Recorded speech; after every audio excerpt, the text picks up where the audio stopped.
કઈ રીતે જોયું? તમને માફી માંગવાની પણ વાત કરી છે. એ તો પોતે ડિસિઝન લીધું છે એમનું ડિસિઝન છે ને એક સમાજના છોકરાને રોજગારી બંધ કરાવવાની અને 20 વર્ષનો ધંધો બંધ કરાવવાની દબાવવાની વાત છે.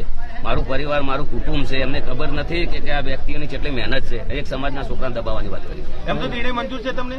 નથી બિલકુલ મંજૂર. મારો કહેવાનો મિનિંગ એમ છે કે ચલો કે આ જીઓનો ટાવર છે 350 રૂપિયા ભાવ છે, કેટલો રિચાર્જનો, બરાબર. દરેક ગામની અંદર સમાજ નિર્ણય કરી કે ભાઈ તમારું ટાવર નહીં રહેવા દઈએ, 4 રૂપિયા રિચાર્જ ના કરો. નહીં થાય એમનાથી, કદી નહીં થાય. આજે નહીં થાય કાલે નહીં થાય.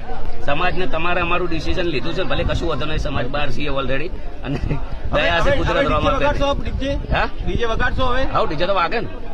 અનફોલો કરવાની વાત કરી છે કે ગબ્બર ઠાકોર અને બંને ભાઈઓને અનફોલો કરવા સોશિયલ મીડિયા. અનફોલો તો હવે છે વસ્તુ છે, લોકચાહનાની વાતો છે. અનફોલો તો બરાબર, લોકો જે અમારી વેદના સમજે છે એમને ખબર છે, બરાબર. કાયદેસર વાગશે. અને ઓલરેડી અમે લડ્યા ને, અમે લડ્યા તો હું ડીજે વાળા છે, સંગીતકાર છે, જે લોકોને રાત દાડો મહેનત કરી 20 વર્ષ જે સંગીતને આલ્યા છે એ લોકો માટે તો આપણે ભાઈ કરવાના જ છીએ.